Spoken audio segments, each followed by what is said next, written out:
Magandang araw po sa inyong lahat. Ngayong araw na ito ay isang kakaibang kwento ang inyong mapapakinggan. Isang istoryang punong-puno ng kababalaghan, katapangan at kabutihang loob. Ito ang kwento ni Boy, isang ordinaryong batang lalaki mula sa isang tahimik na baryo. Ngunit ang kanyang simpleng buhay ay biglang nagbago ng isang araw. Habang inaayos niya ang antena sa bubong ng kanilang bahay, isang matinding kidlat ang biglaang tumama sa kanya. Mabuti na lang at siya ay agad na isugod sa ospital. Ngunit habang walang malay si Boy, isang mahiwagang panaginip ang bumisita sa kanya. Isang diwata ang nagpakita at nagsabing siya raw ay pinili para maging tagapagligtas ng kanilang baryo laban sa mga aswang. At bilang tanda ng misyon, iniabot sa kanya ang mutyang may taglay na kapangyarihan. Ito ay ang pangil ng kidlat. Ano nga ba ang magiging papel ni Boy habang nasa kanya ang mutya? Kaya ba niya ang tungkuling ipagtanggol ang kanyang baryo laban sa mga kampon ng kadiliman? Paano niya gagawin yon samantalang siya ay 10 taong gulang pa lamang? Alamin natin ang buong kwento ng bata. Ngunit bago po ang lahat, mga idol, huwag po nating kalimutang mag-subscribe at i-hit ang notification bell sa aking YouTube channel na The Voice Addict at Apong Isaak para sa mas marami pang makapigil hiningang kwentong aswang at katatagan mula sa mundo ng kababalaghan. Umpisahan na po natin ang kwento. Sa loob ng bahay ni na Lolo Arturo, tahimik na nakaupo ang magpinsang sina Louie at Boy sa harap ng maliit na TV. Nakasalang ang paborito nilang anime, Dragon Ball. Abot-abot ang tuwa nila habang pinapanood ang bakbakan ni Goku at Vegeta. Ngunit sa kalagitnaan ng matinding laban, biglang nag-iba ang tunog ng TV. Nagpatong-patong ang puti, itim at kulay abo na mga tuldok sa buong screen. Gumagalaw-galaw ang imahe, pero wala nang makita kundi hugis na hindi na maaninag. Sus Mariosep naman talaga, oo. Ay nako, nag-snow na naman, Boy. Akyat ka na nga lang ulit sa bubong. Nawalan na naman ng signal eh. Sayang oh, kami-hamihan na eh. Anak ng... Hindi kumilos si Boy sa kinauupuan nito. Tuloy pa rin ito sa pagtitig sa malabong screen ng TV. Hoy, Boy, ano ba? Sige na, kutingtingin mo na yung antena, akyatin mo na ron. Hindi natin mapapanood eh. Subukan mo munang kalampagin dyan sa likod, Kuya Louie. Ganun lang ang nakikita kong ginagawa ni Lolo eh, kapag nanonood siya ng TV. Sinubukan ngang kalampagin ng binatilyo ang telebisyon, pero napakamot ito sa ulo. Eh wala talaga eh. Di gumagana ang teknik na yun. Boy, sige na oh. Akyat ka na sa taas. Baka matapos na yung palabas eh. Hindi natin makita kung sino mananalo sa kanila. Ay nako, sige na nga. Lumabas si Boy. Pagtingala niya sa langit, napansin niya na makulimlim. Aba, parang uulan yata. Pero bahala na. Di ko palalampasin ang laban ni Goku. Nilusutan niya ang tambak ng mga lumang gulong at sirang upuan sa gilid ng bahay. Pagkatapos ay tinungo ang puno ng bayabas na halos nakadikit na ang mga sanga sa kanilang bubong. Dito niya balak dumaan upang makapunta sa bubong. Hinawakan niya ang matabang sanga ng puno at sa kanya inakyat ang puno habang nakayakap. Pagdating sa sanga sa tapat ng bubong, tumalon siya ng mabilis, sabay gapang sa bubong na may kalawang. Hinawakan niya ang poste ng antena at marahang inikot-ikot yun. O ano, Kuya Louie? Malinaw na ba? Hindi pa! Sige, ikot mo pa! Oh, iikot ko pa kanan ha. Oh, ayan. At teka, ibalik mo ng konti. Sige pa. Oh yan, dahan-dahan na yan ha. Oh, yan. Malinaw na. Ay, lumabo ulit. Teka, ikot mo pa. Balik mo sa dati. Anak nang, ang hirap talaga nito oh. Ano ba kasi kuya, pakanan ba o pakaliwa? Basta iikot mo lang. Sasabihin ko kung ayos na. Oh ayan, pinapaikot ko na. Hops! Oh, lumabo uli. Ano ba yan? Ayaw makisama ng lintik na signal na to ah. Oh, ayan. Oh, sige. Konti na lang. Ganito ang TV nila. Isang lumang modelo ng CRT na may maliit na dial sa gilid para sa volume at channel. Gamit pa nito ang analog na signal antena na kada bugso ng malakas na hangin, ulan o kapag dinadapuan ng ibon ay bigla na lamang lumalabo. Sa itaas ay napapakamot na lang ng ulo ang batang si Boy. Ito ang pinakaayaw niyang ginagawa, ang magpaikot-ikot ng antena na minsan ay inaabot pa siya ng halos 10 minuto kakaikot nito bago bumalik ang magandang larawan sa TV nila. Konti pa! Kaliwa! Ay hindi, kanan pala! O ayan! Ayan, balik mo! Paulit-ulit ang sigaw ni Louie. Ilang ulit ding iniikot ni Boy ang antena pero hindi pa rin talaga umaayos ang signal nun. Patuloy lang siya sa pagsubok. Habang nasa itaas si Boy, napansin niyang parang tumayo ang ilang hibla ng kanyang buhok. Biglang mas dumilim pa ang langit at biglang umihip ang malamig na hangin sa itaas. Sa isang iglap, biglang gumuhit sa langit ang isang matalim na kidlat. Kasunod nun ay isang malakas na kulog. Umalingaw-ngaw ito, halos mabingi ang mga tao sa loob. Ay, ano ba yan? Ang lakas ng kidlat! Sos Mariosep, ang lakas namang kidlat nun. Parang sa malapit lang. Napatingin si Louie sa TV na biglang namatay. Sa loob ng ilang segundo, biglang pumasok sa isip niya ang kanyang pinsan na nasa ibabaw ng bubong. Naku po! Si Boy! Boy! Ngunit walang sumagot. Ramdam ni Louie ang mabilis na kabog ng kanyang dibdib. Bigla siyang napatayo at patakbong lumabas ng bahay. Kasunod niya kagad si Lolo Arturo na nagulat din. Paglabas nila sa bakuran, natigilan sila. Sa ilalim ng poste ng antena, nakita nila si Boy. Nakadapa sa lupa, hindi gumagalaw. Nakabuka ang palad at ang isang paa ay bahagyang nakaangat. Boy! Boy, Diyos ko po!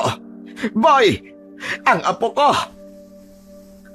Mabilis na lumapit si Lolo Arturo at lumuhod sa tabi ng apo. Maingat niyang pinaharap ang katawan ni Boy. Marumi ang muka, may konting gasgas sa noo at sa braso. Dahan-dahan niyang inilapat ang 2 daliri sa pulso ni Boy.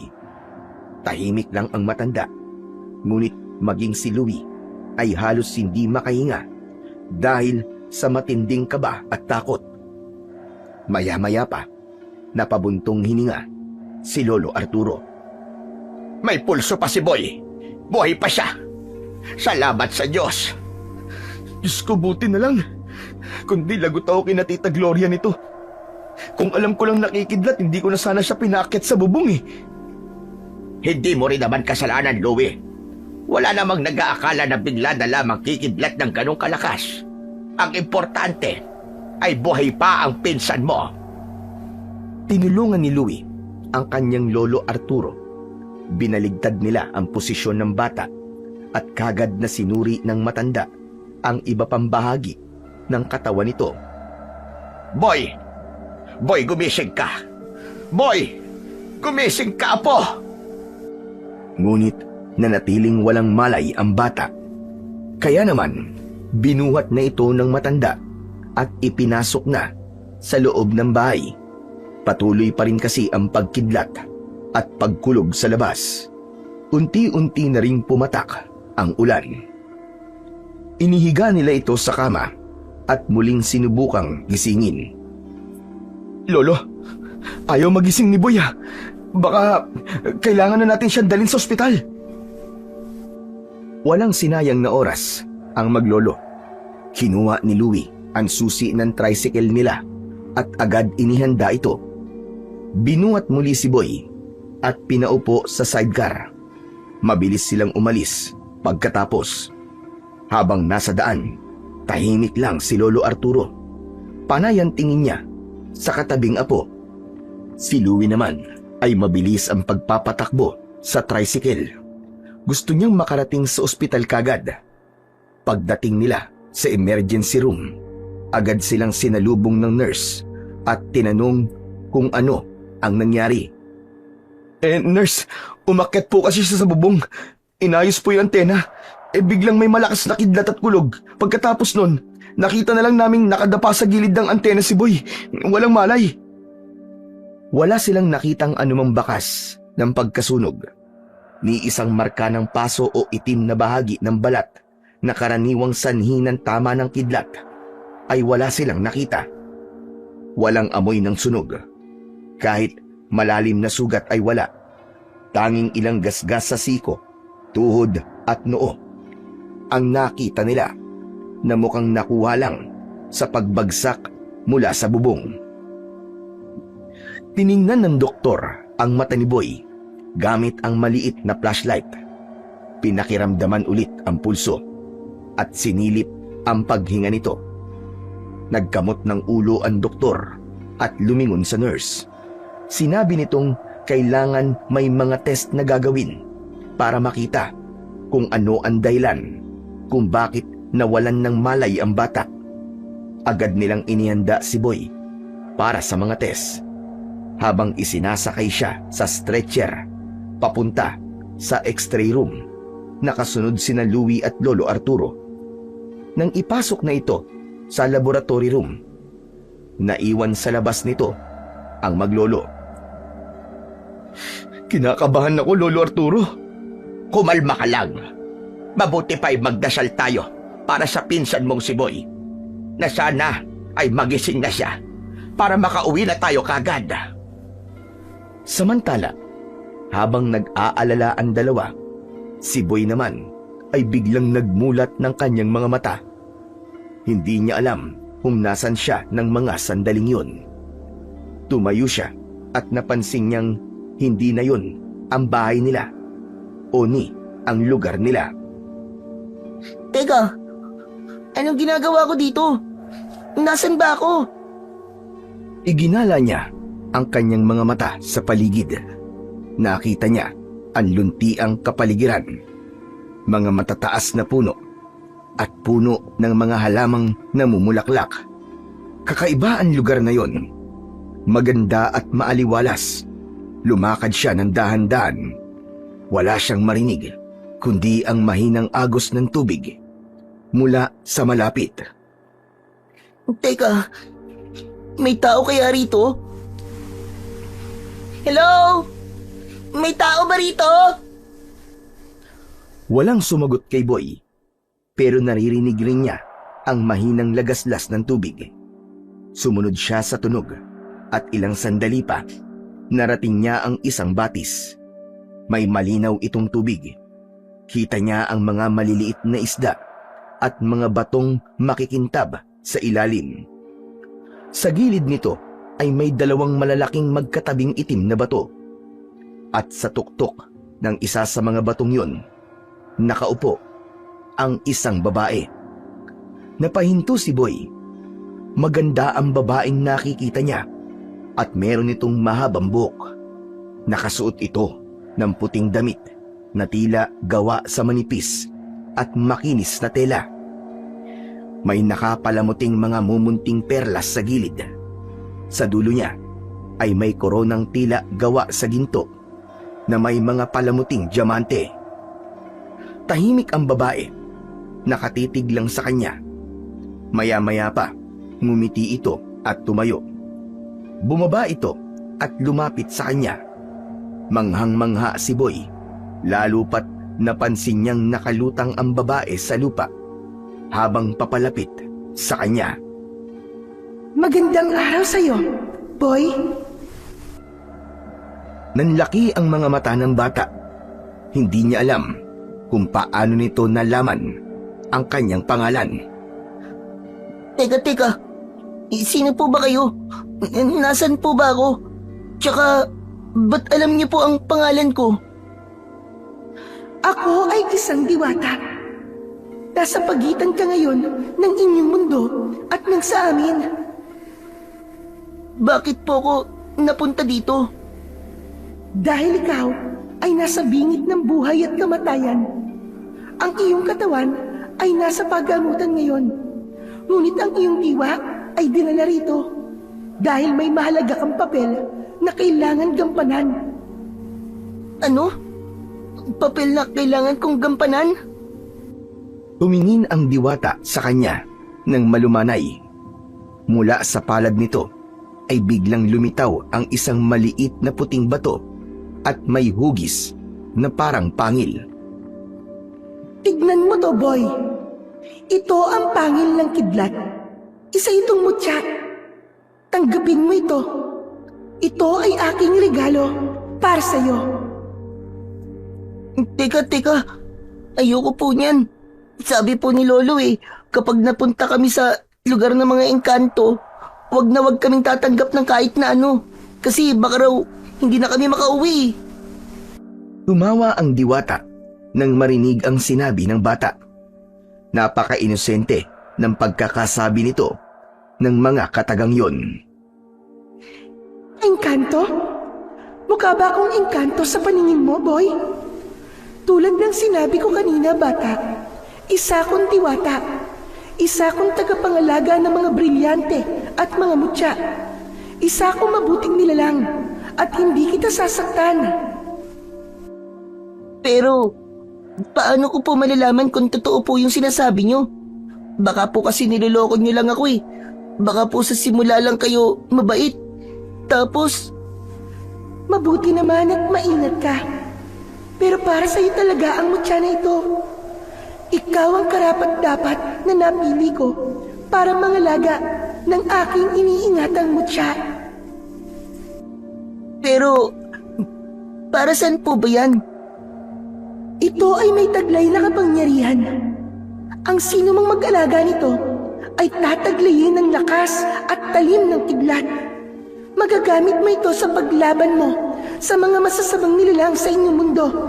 At kung dumating ang panahon na may kailangan kang iligtas, ito ang magiging sandata mo. Sandata? Pero, bata lang po ako at saka... Dahil ikaw ay may pusong matapang, Boy, at may likas na kabutihan. Kaya ikaw ang napili ko. Sorry po, pero hindi ko po talaga matatanggap yan. Baka kunin niyo ako Baka gawin niyo akong palaka Nang ayaw pa rin niyang tanggapin ng mutya, marahan siyang hinawakan ng diwata sa balikat. Nagkatitigan silang dalawa, mata sa mata. Ngunit sa isang iglap, inilapit ng diwata ang kanyang muka sa tenga ni Boy at pabulong na bumigkas ng isang mahiwagang engkantasyon. Sa sandaling yon, isang matinding liwanag ang biglang sumabog. Napapikit siya dahil sa pagkasilaw hanggang sa nagmulat na siya ng kanyang mata. Pagdilat niya, wala na ang diwata. Wala na rin ang matinding liwanag. Nasa loob na siya ng kanilang bahay. Sa mismong kwarto niya, naroon ang lumang bentilador na maingay at ang mga laruan niyang nakakalat sa sahig. Oy! Nasa bahay na ako! Ang galing! Pinakiramdaman niya ang paligid. Tahimik. Mukhang walang tao. Dahan-dahan ay naglakad siya at lumabas ng kanyang kwarto. Lolo? Kuya Louie? Lolo? Ngunit walang sumasagot. Pagdating niya sa sala, may biglang lumitaw na nilalang. Mabaho, mabalahibo at may pulang mga mata. Mabilis itong lumapit kay Boy at bago pa siya makatakbo, sinunggaban na siya nito. Kinagat siya nito sa leeg. Ramdam niya ang sakit. Totoo ang kirot. Maya-maya pa, may tumapik sa balikat niya. Boy! Napalingon si Boy. Nasa tabi niya ulit ang diwata. Bumalik siya sa napakagandang lugar na yun. At wala na ang halimaw. Ang nakita mo ay ang iyong hinaharap. Kapag hindi mo tinanggap ang mutya, mamamatay ka, Boy. At marami pa sa baryo nyo ang mapapaslang. Ikaw lang ang makakapigil sa dilubyong paparating sa inyong baryo. Natigilan si Boy. Humihingal siya at ang kamay ay nanginginig. Panay ang hawak niya sa kanyang leeg. Makinig ka sa akin, Boy. Ikaw ang kailangan ng baryo mo. Kailangan nila ng isang tagapagligtas. Muli ay dahan-dahang iniabot ng diwata ang pangil ng kidlat kay Boy. Tahimik ang bata. Tinignan niya ang mutya, saka tumingin sa mata ng diwata at tumango siya. Sige po, tinatanggap ko na po, mahal na diwata. Para po sa baryo namin. Pagkakuha niya ng mutya, muling nilamon ng liwanag ang paligid at pagmulat niya ng kanyang mga mata, nakita niya ang sariling nakahiga sa isang hospital bed.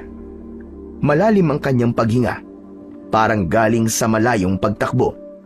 Paglingon niya, nakita niya ang kanyang lolo na nakaupo sa tabi ng kama at nakapikit. Mukhang pagod ang matanda. Lolo? Biglang napamulat ng mata si Lolo Arturo nang marinig ang boses ng kanyang apo. Nanlaki ang mata nito nang makitang gising na siya. Agad itong tumayo at hinawakan ang kamay ni Boy. Apo, naku salamat naman sa Diyos. Akala talaga namin ay hindi ka na magigising. Ano apo, kumusta na ang pakiramdam mo? May masakit ba sa'yo? Wala po, pero nauuhaw po ako. Pahingi po ng tubig. Sandali, oo. Sandali lang, kukuha lang ako ng tubig, hane. Bagyang yumuko ang matanda at kinuha ang bote ng tubig. Habang nagsasalin ito sa baso, napatingin sa kisame ang bata. Tila naguguluhan siya. Iniisip niya kung panaginip nga lang ba ang lahat ng nakita niya. Ngunit naramdaman niyang may hawak siya. Nanlaki ang kanyang mga mata nang makita ang mutyang ibinigay ng diwata. Agad niya itong itinago sa kanyang bulsa. Oh, heto. Dahan-dahan lang ang pag-inom, ha? Huwag mong bibiglay ng pag-inom. Baka maubo ka. Maingat nitong inilalayan si Boy para makainom. Salamat po, Lolo. Siya nga po pala. Ano po bang nangyari? Hindi ko nga rin alam, apo eh. Nahulog ka ata sa bubong pagkatapos ng malakas na kidlat. Hindi ka namin magising kaya dinala ka na namin sa ospital. Alam mo bang 3 araw ka ng tulog, apo? Sabi ng mga doktor ko, batos ka raw. Pero alam ko namang magigising ka eh. Alam kong palaban ka, apo. Biglang bumukas ang pinto. Si Louie ang pumasok. May dalang puting plastik, bago na may lamang tinapay, gatas at mga prutas. Nang makita niya si Boy, napatalon siya sa tuwa. Uy! Boy! Gising ka na sa wakas! Buti naman! Grabe ka! Pinakaba mo kami na sobra, ha? Kuya Louie. Ayos! Tama pala ang pagbili ko ng mga to. Bumili rin ako ng paborito mong tinapay. Sabi ko ni, effective ang magic ng tinapay na to eh. Alam mo ba, sabi ko kanina kay Lolo, bibili ako nito para maamoy mo at magising ka na. O di ba? Tama ako. Dako, ikaw talaga. Hindi naman effective yan eh. Ang sabihin mo, nagkataon lang. Si Lolo naman, kumontra pa. Sige na, sige na. Itabi mo na muna yan. Hindi natin alam kung pwede na kagad siyang kumain. Mabuti pa tumawag ka ng nurse o kaya ng doktor at sabihin mo sa kanila na gising na ang pinsan mo. Sige po Lolo. Nang mga sumunod na araw, ay inobserbahan pa si Boy sa ospital. Tiniyak ng mga doktor na maayos ang kanyang kalagayan. Muli silang pinakuha ng mga laboratory test. Lahat ng lumabas na resulta ay normal. Pagkalipas ng 2 pang araw, ay pinayagan na silang makauwi. Pagdating nila sa bahay, agad na pinagpahinga si Boy sa kanyang kwarto. Hindi pa man siya nakakahiga ng maayos, ay sumilip si Louie sa pinto. Boy, halika na. Manood na tayo ng anime. May bagong episode na yung paborito mo. Pero bago pa makasagot ang bata, sumigaw na si Lolo Arturo mula sa sala. Louie, lubayan mo nga muna yung pinsan mo. Kailangan niya magpahinga. Hindi yung kung ano-anong pinapagawa mo. Sige po, Lolo. Sorry po. Oh, paano ba yan, Boy? Diyan ka na daw muna. Huwag kang lalabas. Yaan mo. Lalakasan ko na lang yung TV para marinig mo, ha? Muling isinira nito ang pinto at naiwan si Boy na mag-isa sa kanyang kwarto. Dahan-dahan niyang inilabas mula sa bulsa ang bagay na itinago niya simula pa nang siya ay magising. Yun ay walang iba kundi ang pangil ng kidlat. Hinawakan niya ito gamit ang 2 daliri, isa sa bawat dulo. Maliit ito, parang pangil lang din ng hayop ang itsura. Habang pinagmamasdan niya ito, bigla siyang nakaramdam ng mahinang bultahe ng kuryente na dumaloy mula rito. Aray! Nabigla siya. Nahulog ang mutya sa kanyang kandungan. Napaupo siya ng tuwid. Hawak ang kanyang daliri na tila nangalay, pero hindi naman masakit. Malaki ang kanyang mga mata. Hindi makapaniwala sa naramdaman. Kasabay nun ay bumukas ang pinto ng kanyang silid. Sumilip mula roon si Lolo Arturo.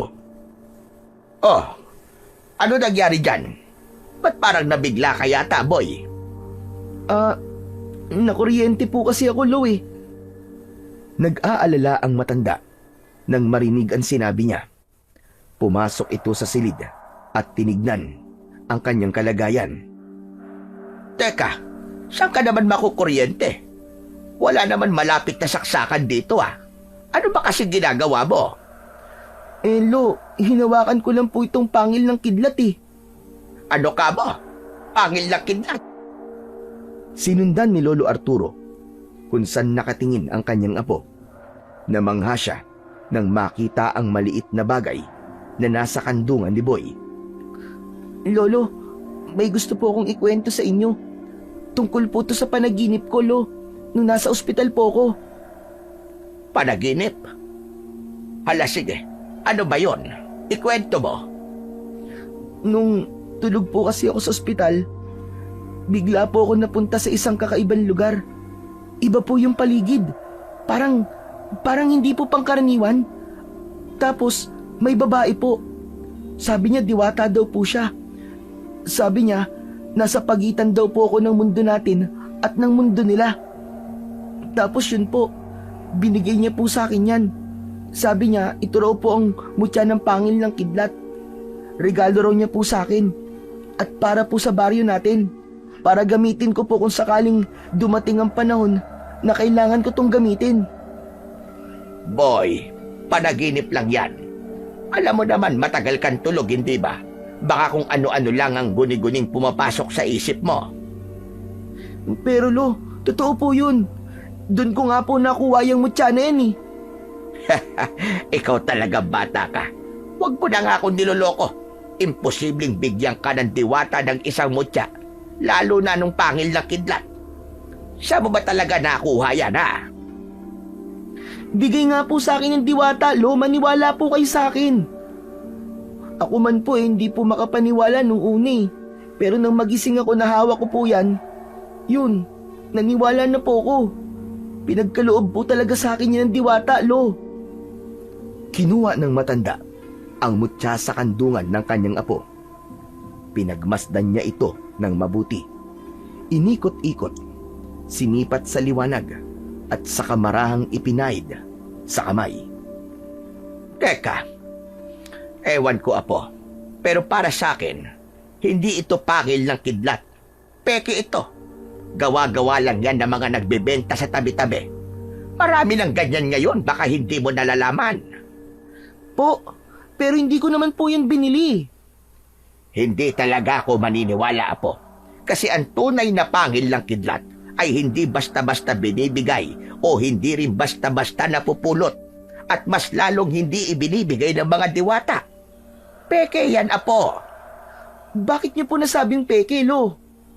Kasi nga, ang tunay na mutya ay galing mismo sa kidlat na kapag tumama sa puno ay naiiwan ang pangil nito doon. Pero hindi naman basta may tamaan ng puno may mutya na kagad. Dahil bago mo makuha ang mutya, kailangan muna nito ng panawagan. Kailangan ng isang malakas at epektibong panawag na orasyon bago mo ito makita. At hindi yan basta-basta nagpapakita. Dapat ay karapat-dapat ka. Doon lang lilitaw ang tunay na pangil ng kidlat. At saka, may mararamdaman kang mahinang bultahe ng kuryente na nadaloy sa katawan mo kapag hinawakan mo. Yun, Lolo. Yun nga po, kaninang hinawakan ko po siya na kuryente po ko. Ibig sabihin, totoo po to. Ikaw talaga bata ka. Di ka naman nakikinig O sige na, itago mo na yan. Huwag mo nang paglaruan at baka kung ano pang mangyari sa'yo. Lolo naman, maniwala naman po kayo sa akin. Totoo po to. Please, Lo. O sige, susubukan ko. Aalamin ko kung totoo ang sinasabi mo. Pero kung mapatunayan kung peke yan, ibibigay mo sa akin at itatapon ko na. Sige po. May alam akong paraan para malaman kung ito ay tunay. Simple lang to. Kukuha ako ng isang basong malamig na tubig. Tapos po, Ilalagay natin yung sinasabi mong mutya sa baso. Ibababad siya doon. Kapag tunay yan, sa loob ng kalahating oras ay may mangyayari. Pwedeng uminit ang tubig o kaya naman ay dumumi. Pag walang nangyari, di peke. Agad na tumayo ang matanda at lumabas ng kwarto. Kumuha ito ng tubig sa kusina. Pagbalik sa kwarto, ay inilapag niya ang baso sa mesa. Kinuha ni Lolo ang pangil at dahan-dahang inilubog sa malamig na tubig. Sabay silang napatingin sa loob ng baso. O ayan, hintayin natin. Babantayan natin kung ano ang magiging reaksyon sa tubig. Umupo silang dalawa at walang imikan sa loob ng silid. Ilang minuto lang ang lumipas, pero pakiramdam ni Boy ay matagal na siyang naghihintay. Lolo, gaano ba katagal tayo maghihintay? Kalahating oras nga ni. Lumipas ang 10 minuto. Wala pa ring nangyayari. Ang tubig ay nananatiling malinaw at malamig. Si Boy ay nakayuko na. Kinakagat ang labi. Nag-aalangan. Baka nga panaginip lang talaga ang lahat. Pero ayaw pa rin niyang mawalan ng pag-asa. Pagdating ng 20 minuto, biglang napansin ni Lolo na parang may kumikislap sa ilalim ng tubig. Dumukwang siya para tignan ng mas maigi. Aba, Lo, ano po nangyayari? tignan mo. Tignan mo na mabuti, Boy. Lumapit si Boy at sabay silang tumingin sa baso. Ang tubig na kanina'y malamig at malinaw ay nagkaroon na ng bahagyang singaw. Medyo may konting usok na din sa ibabaw ng baso. Nang hipuin ni Lolo ang baso, agad niya itong inalis. Aba, uminit nga. Sabi ko na po sa inyo, totoo yan, Lo eh. Ibinigay nga po sa akin yan ng diwata sa panaginip ko. Pero paanong nangyari yon? Ngayon lang talaga ako nakakita ng ganito. Di ko akalaing posible palang makuha ang ganitong bagay mula sa isang diwata. Naniniwala na po ba kayo ngayon? Hindi pa ako ganap na kumbinsido. Pero kung totoo man ito, bakit ikaw? Bakit sa'yo ito ibinigay? Sabi po ng diwata, ako raw po ang magiging tagapagligtas ng baryo natin. Ano ka mo? Tagapagligtas? Aba apo, masyado ka pang bata. Masyado pang mabigat ang ganyang responsibilidad para sa'yo. Saka anong tagapagligtas? Bakit ka magliligtas, pambihira naman, oo? Hindi ko nga rin po alam sa ngayon, Lolo. Basta po ang sabi niya, darating daw po ang panahon na may malaking panganib na darating sa baryo. At ako lang daw po ang may kakayahang pigilan yun. Hoy boy, hindi biro ang sinasabi mo. Hindi laro-laro ito. Wala akong kilala na batang sumalo ng ganyang klaseng kapalaran. Masyado ka pa talagang bata para dyan. Natatakot nga po ako, Lolo eh. Paano po kung di ko kayanin? Naguguluhan pa ako sa ngayon, Sus Mariosep. Pero kung talagang ikaw ang pinagkalooban ng mutya na yan, siguro ay panahon na para bumalik na ako sa mga dati kong ginagawa. Po, ano po ba yung ibig niyong sabihin? Apo, isa akong dating albularyo, pero natigil lang dahil sa hiling ng lola mo noon. Ano po, Lo? Albularyo po kayo? Ang ibig niyo pang sabihin tutulungan niyo po ako? Siyempre naman, hindi kita pwedeng pabayaan na po. Kahit na anong mangyari, ay tutulungan kita. Aalamin natin ang katotohanan sa mutya na yan at sa kapalaran mo bilang tagapagligtas. Salamat po, Lolo. Hindi na po ako matatakot. Alam ko po na may kakampi ako. Walang anuman na po. Ay siya nga pala, kukunin ko muna yung mutya. Gagawan ko ng kwintas para mas madali mo maisuot at hindi mo mawala. Lumabas na si Lolo Arturo at agad nitong tinungo ang lamesang katabilang ng kanyang maliit na kamalig. May lumang mesa siya doon sa gilid kung saan naroon ang iba't iba niyang gamit. May nakita siya ditong isang pinatuyong balat ng hayop. Gamit ang isang maliit na kutsilyo, ginupit niya ito sa tamang lapad at haba. Maingat niyang pinino ang gilid. Sa kanya ito hinugasan at pinatuyo ng kaunti. Gumawa din siya ng maliit na sisidlan ng mutya at ito ang kanyang binutasan. Dahan-dahan niyang ipinasok ang balat sa butas at itinali ito ng mahigpit. Siniguro niyang hindi ito matatanggal kahit biglang gumalaw ang may suot. Pagkatapos ng ilang minuto, natapos din niya ang simpleng kwintas. Tinaas niya ito at tinignan ng maigi. Sigurado na siyang matibay ito, maayos at handa nang gamitin. Hanggang sa ibinalik niya na ito kay Boy. Kagad naman itong isinuot ni Boy sa kanyang leeg. Kinagabihan, habang nakahiga sa kanyang banig, hinawak-hawakan niya ang mutya. Paminsan-minsan ay bigla siyang nagugulat kapag nararamdaman ang mahinang kuryente nito. Hindi nagtagal ay unti-unti na siyang dinalaw ng antok at sa kanyang pag-idlip, muling nagpakita sa kanyang panaginip ang diwata. Sa panaginip ay nasa gitna siya ng isang maaliwalas at malinis na parang. Ang damo ay luntian at ang paligid ay tahimik. Magandang gabi, tagapag-ingat ng mutya. Dumating na ang panahon upang simulan mo ang pagsasanay. Ha? Ano pong pagsasanay? Kailangan mong palakasin ang iyong katawan, patalasin ang iyong isipan at kabisaduhin ang lahat ng kakayahan ng iyong mutya. Paano ko po yun gagawin? Wala naman po akong alam sa mga ganitong bagay eh. Saka, sino po ang magsasanay sa akin? Ako ang magiging gabay mo sa paniginip. Lahat ng kailangan mong malaman, ituturo ko sa'yo para matuto kang magtiwala sa sarili mo at gamitin ang kakayahan ng mutya sa tamang paraan. Teka, ano po bang kakayahan ng mutya? Itinaas ng Diwata ang kanyang kamay at tumuro sa mutya na nakasabit sa leeg ni Boy. Biglang lumiwanag ito. Isara mo ang iyong mga mata, Boy. Huminga ka ng malalim. Ituon mo ang isip mo sa paligid at pakinggan ang kalikasan.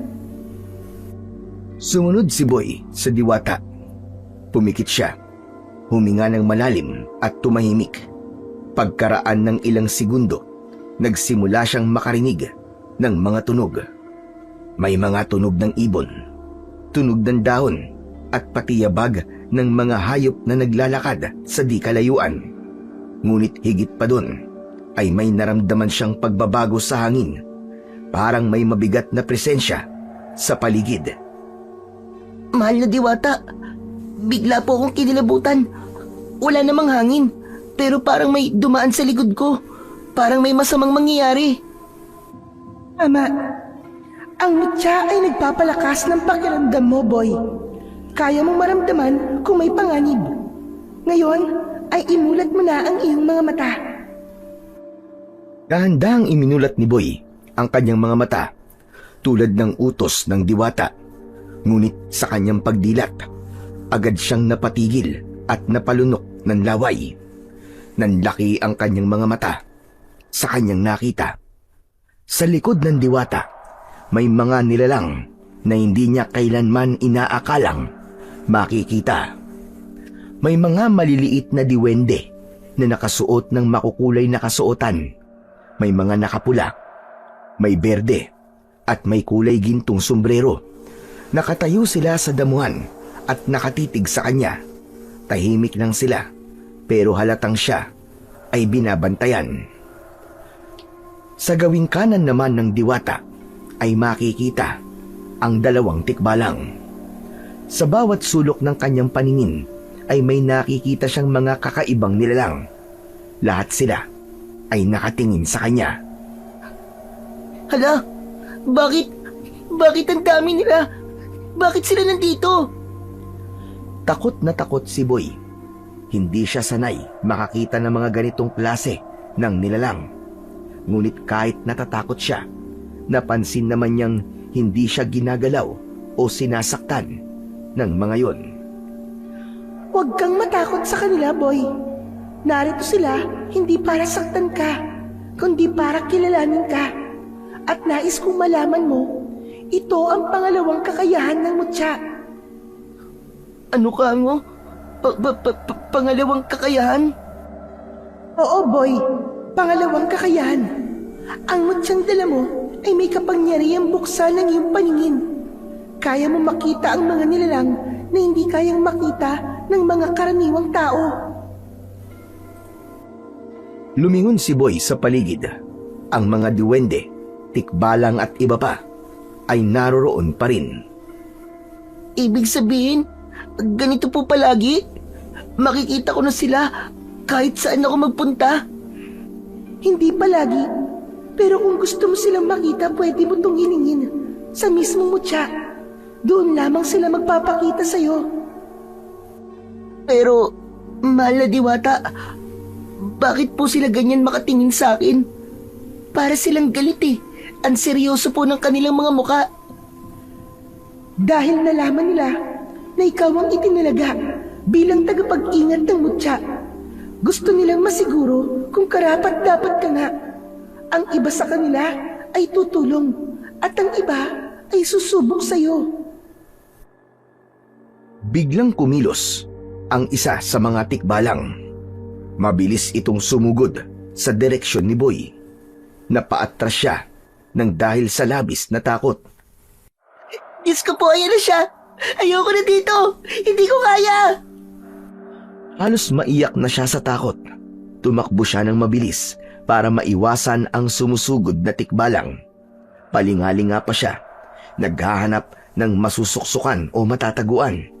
Pero wala. Malinis at maaliwalas ang paligid. Tulong! Tulungan niyo ako! Hinahamol ako ng tikbalang, Diyos ko po! Tama na po, ayoko na! Saklolo! Subalit hindi huminto ang tikbalang. Mas lalo pa nitong binilisan ang kanyang paghabol. Saglit na napalingon siya sa nilalang na ito. Mas mabangis na ang itsura. Para bang hayok na hayok. Ang mga ngipin nito ay nakalitaw na at ang katawan nito ay mas lumaki pa. Mahal na Diwata! Tulungan niyo ako! Tulong! Pero nanatiling tahimik lang ang Diwata. Tila pinanonood lang siya ni hindi ito kumikilos at wala itong anumang reaksyon. Ngunit sa loob-loob ng Diwata, natutuwa siya sa kanyang nakikita. Hindi niya akalaing ganong kabilis kakapit ang kakayanang mutya sa bata. Hindi kasi napapansin ni Boy kung gaano siya kabilis kung tumakbo. At sa kainosentihan ng batang may tanga ng mutya, hindi nito napansin na hindi siya kayang abutan ng tikbalang kahit nakilala pa ito sa pagiging mabilis sa takbuhan. Tama na! Biglang tumigil ang tikbalang sa paghabol. Huminto ito. Yumukod sa Diwata. Dahan-dahan na rin itong umatras pagkatapos. Hingal na hingal si Boy, pero hindi naman siya nakaramdam ng panghihina o pagod. Lumapit ang Diwata sa kanya at nakangiti. Ay, salamat. Akala ko talaga katapusan ko na eh. Wala ka naman dapat ipag-alala, Boy. Dahil sinubukan lang naman niya ang ikatlong kakayahan ng mutya kung gumagana. Teka, ano po ba yung ikatlo? Meron po ba? Oo, meron kang taglay na bilis at liksi tulad ng isang kidlat. Po? Ako po? Mabilis? Hindi mo ba napansin? Hindi ka niya mahabol. Ang bilis-bilis mo. Talaga po. Pero kanina, akala ko po talaga aabutan niya na ako eh. Ang bilis din po kasi niya eh. Oo, mabilis ang tikbalang. Pero ngayon, napatunayan mong kaya mo siyang tapatan at lagpasan. Ala, ang galing naman. Hindi ko napansin na mabilis pala yung takbo ko. Astig! Ngayon naiintindihan mo na. Hindi ka na basta bata lang. Mula sa araw na ito, may kakayahan ka na hindi taglay ng ordinaryong tao. Pero isa lang yan sa mga pagsubok. Marami ka pang kakaharapin. Pero tama na muna sa ngayon. Tahimik na tumango si Boy. Parang unti-unti niya nang naiintindihan ang sinasabi ng Diwata. Sa mga susunod na gabi, muling magpapakita ako sa iyo. Huwag kang matakot. Simula na ito ng iyong paghahanda.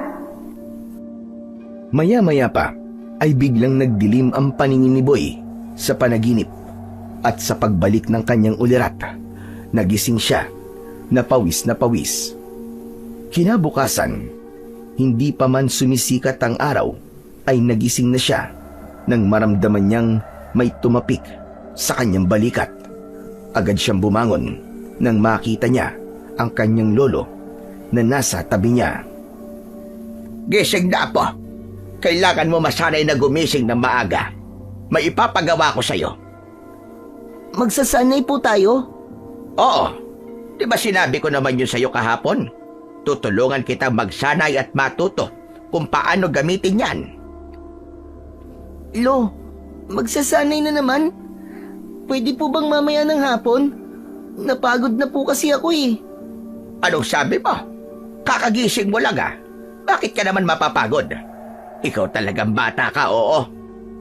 Eh kasi Lo, sinanay na po ako ng Diwata sa panaginip ko eh. Tapos pinahabol po ako sa tikbalang. Ano ka ba? Aba, pinahabol ka sa tikbalang. Ibang klaseng panaginip yan ah. Lo, hindi lang naman yun basta panaginip eh. Parang totoo po. Ang sabi po ng Diwata sa akin, siya daw po ang aking gabay Kaya ituturo daw niya sa akin kung ano ang mga kailangan kong matutunan. Ganun ba? Eh di sige. Kung mas magaling siyang magturo sa akin di sa kanya ka na lamang magpaturo. Hindi naman po sa ganun, Lo. Gusto ko pa rin kayong maging guro. Mas mainam nga po yun Dalawang magtuturo sa akin. Kaso, gusto ko lang pong magpahinga muna, Lolo. Ang tagal ko pong tumakbo talaga kanina Akala ko nga kakalabanin ako ng tikbalang na yun Yung pala sinusubukan lang niya ako kung gaano ako kabilis at kung paano ako lumaban. Aba, ayos naman pala naging ensayo mo doon. Pero alam mo, naniniwala ko na kailangan pa rin kitang turuan. Iba kasi ang laban sa panaginip sa laban dito sa totoong buhay, Apo. Sige po, Lolo. Babangon na po ako at maghahanda para sa pagsasanay natin. Paano po pala tayo magsasanay, Lolo? Mamaya na natin pag-usapan yan. Mabuti pa tumayo ka na dyan at nakahanda na ang agahan. Naghihintay na din doon ang Kuya Louie mo. Magkasunod na lumabas ng silid ang dalawa. Nasa kusina na nga si Louie habang abala sa pagbabantay ng mga niluluto ng Lolo Arturo nila. Hawak pa nito ang sandok at paminsan-minsan tinitikman ang pagkain. Oh, nandito na pala kayo Tara na po, kain na. Ano ba yung kaninang nakita ko? May pasenyas-senyas kapag nalalaman. May papikit-pikit kapag nalalaman. Wala yun, Lo. Nagpa-practice lang ako ng mga walastik na expressions para maging kapansin-pansin sa sasalian kong contest. Ano pong sasalian yung contest, Kuya Louie? Cooking contest. Muntik maibugan ni Boy ang iniinom na tubig. Napaubo ito, sabay hagalpak ng tawa. Naka, Kuya, cooking contest daw. Baka eating contest ang ibig mong sabihin. Teka, anong ibig sabihin yan? Pinagtatawanan mo ba ako? Kuya naman ni itlog nga di ka makapagprito ng maayos Tapos nasusunog pa. Tapos yung kanin mo laging hilaw o kaya malata. Tapos ngayon, sasali ka ng cooking contest? Hoy, excuse me nagpa-practice na ako no. Kahapon nga lang ako nagluto ng ginisang sardinas na may itlog Ay nako, alam kong si Lolo'y nagluto nun no. Ang role mo lang yata taga-tikim Sus, ikaw kuya, ang galing mong managinip ng gising. Abat, hoy, ikaw sumusobra ka na Kapag ako nanalo talaga sa contest na yon, huyo ka talaga sa akin. Oo na, sige na. Ano bang specialty mo? Sunog na hotdog? Hindi no, marunong na ako magluto ng spaghetti. Sweet style pa, yung may cheese sa ibabaw at hotdog. Parang Jollibee. Aba, ayos naman pala, Apo. Hayaan mo at susuportahan ka. Basta siguraduhin mong hindi malalaso ng mga judge O ano kay Louie, narinig mo? Lolo naman pati ba naman kayo? Hindi pa man ako nagsisimula binabasag niyo kaagad ang kumpiyansa ko. Oh, para saan ba yung contest na yan? Bakit may pa-cooking contest pa? Lolo, para sa piyesta po. Kasi, di ba malapit na po yung kapistahan natin? Aba, oo nga pala, no? Muntik ko nang makalimutan Pero teka, anong kabaliwan naman ang pumasok sa isip mo at naisip mong sumali riyan? Kasi nga po, 10,000 daw po ang premyo dun sa mananalo. Lo, 10,000 yun. Sayang po yun, Lo. Malaking halaga yun. Ha? 10,000? Ang laki naman nun. Dapat pala talaga may sumali sa atin, Lo. Kaso hindi ikaw yun, Kuya Louie, kundi si Lolo. Kayo po dapat yun, Lo. Kayo po ang magiging representative ng pamilya natin. Lolo, kayo lang naman po ang may pinakamasarap na kare-kare sa buong baryo Sa unay nag-alinlangan, si Lolo Arturo. Tumikim-tikim pa ito habang nag-iisip. Pero dahil sa pangungulit ng dalawa, napapayag na rin siya ng 2 bata. Sige na nga. Sasamahan po kita, Lo, mamaya sa barangay hall para makapagpalista po at makakuha ng slot. Naku, sigurado na ang palano natin ito. Wala na talaga silang laban. Abay, huwag kayo masyadong kampante. Matagal na rin akong hindi nagluluto sa malaking handaan. Baka kinakalawang na din ako. Naku Lolo Arturo, kahit may kalawang ka pa, mas masarap pa rin kayo magluto kaysa dun sa sumisikat na chef daw dito sa atin. Inis na nga ako sa kanya eh. Sobrang yabang. Sino naman yon? Sino pa edi si Mang Dante? Madalas nga pong kunin sa malaking handaan yun eh. Dante? Bakit Lo? Hindi niyo po ba siya kilala? Sa bagay, mga 3 buwan pa lang naman buwat nung lumipat sila ng pamilya niya dito sa baryo natin eh. Siya po yung may-ari nung turo-turo doon sa kabilang kanto. Natikman ko nga po yung lugaw nun. Saka yung barbecue nung inaya ako ng kaibigan ko. Hindi naman masarap eh. Paano mo naman nasabing hindi masarap kung dinudumog? Ewan ko ba Lolo? Ang sabi nila, masarap daw eh pero sa panlasa ko, wala naman lasa eh. Tapos malansa pa. Nako, baka naman hindi ka lang nagsipilyo nung araw na yon. Kaya ganun ang lasa para sa'yo. Hindi po Lo, seryoso po ako, promise. Hindi talaga masarap. Parang nakakadiri pa nga eh. Louie Iho, wag ganyan. Hindi pare-pareho ang panlasa ng mga tao.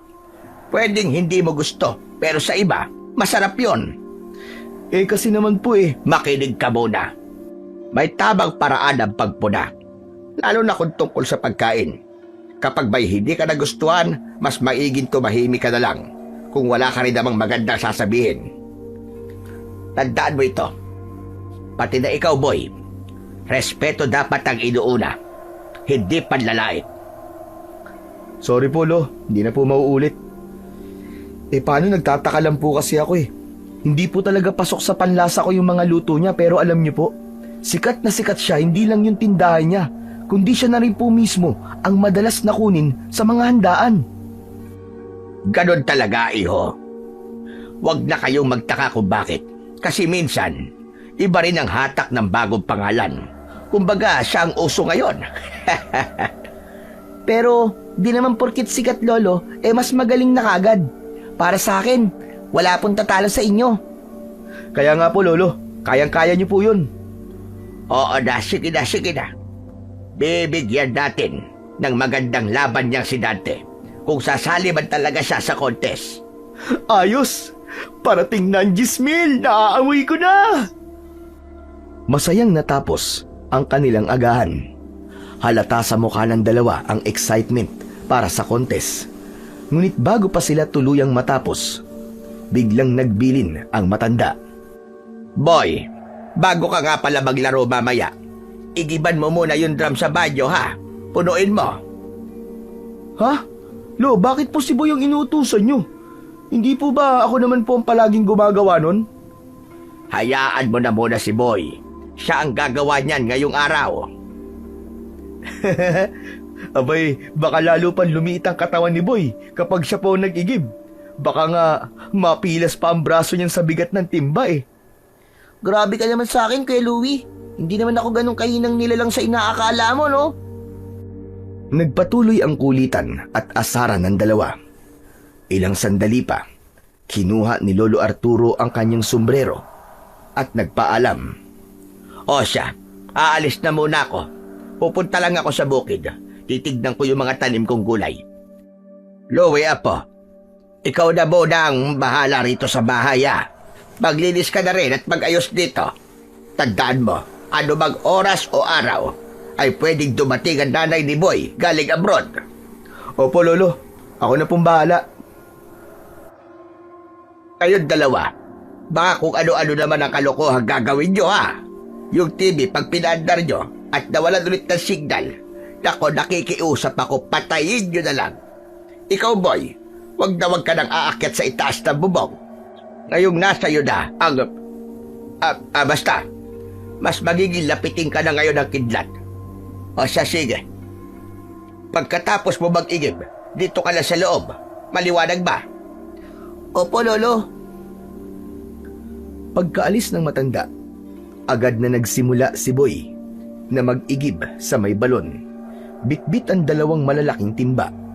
Hindi naman siya napansin ni Louie dahil imbis na unahin ng paglilinis ay mas inuna nitong hanapin ang remote ng TV. 10 minuto ang lumipas. Agad na natapos ni Boy ang kanyang gawain. Tumabi ito sa kanyang Kuya Louie na noon ay prenteng nakaupo sa saig habang tutok na tutok sa palabas. Oh, ba't nandito ka na kagad?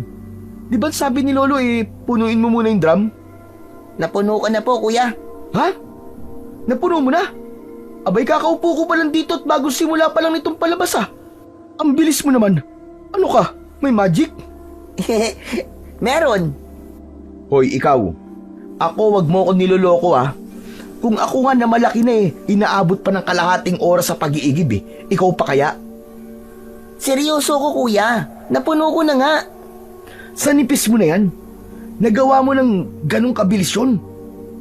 Aba, teka lang. Titignan ko nga. Agad na tumayo si Louie. Ngunit nakailang hakbang pa lang ay bigla itong napatigil at bumalik. Pinulot nito ang remote na naiwan sa saig. Kukunin ko to. Baka mamaya minumodus mo lang ako para mailipat Nanonood pa naman ako ng Doraemon. Huwag kang magulo dyan Tumakbo siya papunta sa banyo para tignan ang drum. Laking gulat niya nang makita ang malaking drum na punong-puno ng tubig. Himala!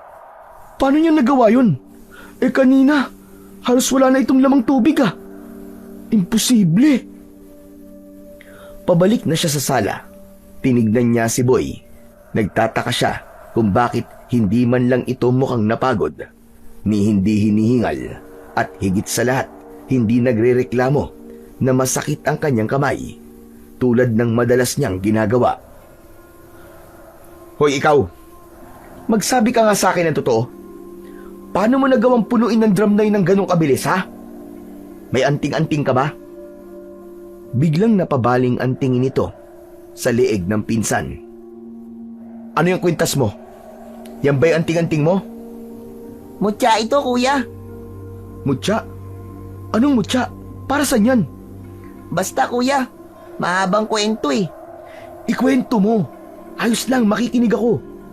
Yan ba ang dahilan kung bakit mabilis mong natapos yung ginagawa mo? Siguro po. Ewan, hindi ko rin po alam Boy, pasubok naman Alam mo, matagal ko nang gustong magkaroon ng kapangyarihan Ewan ko lang po kung pwede mo tong isuot, kuya. Pwede yan, ano ka ba? Huwag ka madamot. Akin na! Walang nagawa si Boy, kundi hayaan si Louie na alisin ng kwintas niya mula sa kanyang leeg. Dahan-dahan itong hinubad ng pinsan. Sinipat niya itong mabuti, pati na ang palamuti nito. Nang di pa makontento, inilabas niya ang hugis pangil na mutya at hinawakan ng 2 daliri, tig-isa sa magkabila ang dulo. Agad, parang may malakas na bultahe na dumaloy mula rito, papunta sa kanyang katawan. Kasabay noon ay ang pagsabog ng isang matinding liwanag na sumilab din sa mutya. Nanigas ang katawan ng binata at halos mangisay. Napaatras si Boy sa gulat, pero agad niyang binawi ang mutya sa kamay ni Louie. Nawala ang liwanag, may konti pang panginginig ang katawan ng binatang na kuryente. Kuya! Kuya Louie! Ayos ka lang ba?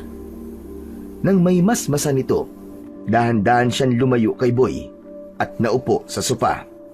Hawak niya ang dibdib at patuloy pa rin sa paghinga ng malalim. Lumingon siya kay Boy na suot na muli ang kwintas na mutya. Ano bang klaseng agimat yan? Bakit ako nakuryente? Ito po ang mutya ng pangil ng kidlat, Kuya Louie. Ano ka mo? Pangil ng kidlat? Pambihira ka. Ba't di mo naman kagad sinabi sa akin na galing pala yan sa kidlat at nakakakuryente pala yan? Gusto mo na ba ako mamatay, ha? Hindi Hindi ko naman alam na gano'n na magiging epekto sa iyo Sa akin kasi nung nakuryente ako, konti lang. Parang kinikiliti lang ako. Hindi tulad mo. 250 volts yata ang tumama sa iyo Siguro, nangingilala ng amo tong mutya, kuya. Grabe naman yun. Akala ko talaga mamamatay na ako. Pasensya ka na, Kuya Louie Dapat po pala sinabi ko kagad na hindi basta hinahawakan ng ganun yung mutya. Dapat nakapatong lang sa palad tulad ng ginawa ni Lolo. Para kalma lang ang mutya. Kapag po kasi hinawakan sa magkabilaan dulo ng daliri, dun talaga lumalabas yung malakas na bultahe. Para bang ayaw niya magpahawak ng ganun. Lalo na at di ka naman niya kilala. Gusto mo ba ulit subukang hawakan? Teka, ayoko na. Ayoko ng kapangyarihan na yan. Nagbago na ang isip ko. Napatawa si Boy kahit medyo may kaba pa rin sa loob. Naalala niya ang bili ng diwata. Ang mutya ay tanging sa kanya lang. Hindi ito basta-basta maaaring ipasa o ipagamit sa iba. Teka Boy, tanong lang, paano ka pala nagkaroon ng ganyan? Ibinigay ba sa iyan ni Lolo? Hindi po kuya. Ibinigay po sa akin to ng isang diwata. Ano ka mo? Anong diwata? Bakit ka naman bibigyan niya ng... ano ka? Tagapagligtas? Ang sabi niya kasi sa akin kuya, ako daw po ang bagong tagapangalaga. At yun nga po, tama kayo. Ako po ang tagapagligtas ng baryo natin. Hoy, nek-nek mo. Paano ka magiging tagapagligtas ang payat-payat mo? Isang bulati na lang hindi nakakapirma sa'yo eh. Kuya naman eh. Bahala ka na nga dyan. Ilayo mo sa akin ang kwintas na yan ha. Ako, mas gusto ko na lang yung ganitong buhay. Mas okay na yung ganito na lang. At ang gusto ko lang ngayon ay manood ng TV at kumain ng chichirya. O heto, 10 piso. Bumili ka ng Tommy, sa candy, saka pop cola. Bilis! Eh kuya, bawal akong lumabas. Di ba sabi ni Lolo? Pwede yan. Mamaya pa naman uuwi si Lolo eh. Sige na. Nangihina ako sa kuryente. Sige na nga. Lumabas na ng bahay si Boy. Bitbit ang 10 piso na iniabot sa kanya ni Louie. Pagdating niya sa tindahan na malapit lang sa kanila, ay agad niyang napansin ang isang lalaking nakatayo sa harap ng tindahan. Kausap nito ang tindera at tinawag itong mandante. Doon niya nalaman na ito ang lalaking pinag-uusapan kanina lang sa pagkainan. Matangkad ang lalaki. Mga nasa 35 na ang edad at halatang batak sa trabaho ang katawan. Malaki ang mga muscle nito sa braso. Matipuno ang dibdib. Maamo ang mukha nito pero parang may halong misteryo. Sa unang tingin ay para siyang isang artista ng isang action film. Pero may kung anong kakaibang aura sa kanya at naramdaman yun kagad ng bata. Habang pinagmamasdan ni Boy si Mang Dante, narinig niyang sinabi ng tendera na magluto raw ito para sa nalalapit na kaarawan ng anak niya. Tumangulang ang lalaki at bahagyang ngumiti. Aling Maria, pabili nga po ng pop cola. Saka yung Tommy, tapos yung sukli po, candy na lang daw po. Lumapit si Boy para sana iabot ang perang papel sa tendera, pero hindi sinasadyang nagdikit ang braso ni Boy at ni Mang Dante. Bigla itong napaatras sa gulat. Ano ba? Bakit ka ba nangunguryente? Po, hindi po ah. Wala naman po akong ginagawa sa inyo eh. Ito lang po ang hawak ko, pera lang. Tumingin si Mang Dante sa kanya, pero hindi sa muka, kundi sa kwintas na suot ng bata. Matagal siyang nakatitig dito at parang biglang nagbago ang mood ng lalaki. Biglang tila nanlisik ang mga mata nito. Agad na nahalata ni Boy ang mga titig na yun. Kaya naman, itinago niya sa loob ng kanyang t-shirt ang suot na mutya. Manong, pasensya na po. Inabot kagad ni Boy ang pinamili at ibinigay ang pera at saka patakbong umalis. Ngunit nang malapit na siya sa bahay nila, doon niya nakita si Mang Dante. Nakatayo lamang sa hindi kalayuan. Tahimik lang na nakatingin sa kanya. Parang sinusundan kung saan siya pupunta. Kinilabutan si Boy. Mabilis siyang pumasok sa kanilang bakuran at ibinigay ang mga chichirya sa kanyang Kuya Louie. Tapos, diretso siya sa kanyang kwarto at nagkulong. Humiga siya sa kama. Yakap-yakap ang unan. Hindi niya maintindihan ang nararamdaman. Hindi niya makalimutan ang naging reaksyon ni Mang Dante nang magkadikit sila kanina sa tindahan. Hinaplos niya ang mutya sa ilalim ng kanyang t-shirt. Mainit-init yun. Naalala niya ang kanyang panaginip. Sinabi sa kanya ng diwata na isang paraan yun ng mutya para iparamdam sa kanya na may panganib sa paligid. Kinagabihan, nakita ni Boy ang kanyang lolo na nagpapahangin sa may balkon ng kanilang bahay. Umuugoy-ugoy ang duyan nito na yari sa ratan. Hawak nito ang isang tasa ng mainit na salabat. Tahimik na nagmamasid ito sa paligid. Parang may malalim na iniisip. Lumapit si Boy. Tahimik lang siya. Umupo malapit sa duyan ng kanyang lolo. Panay ang kutkot nito ng kuko. Paminsan-minsan ay tinitignan niya ang kanyang lolo. Parang may gustong sabihin. Pero kapag lumilingon ang lolo niya sa kanya, bigla naman siyang nagbabawi ng tingin. Napansin ni Lolo Arturo ang kakaibang kilos ng apo. Apo, may gusto ka ba sabihin? Para kang sinilihang uod dyan. Hindi ka mapakali. Opo, Lolo.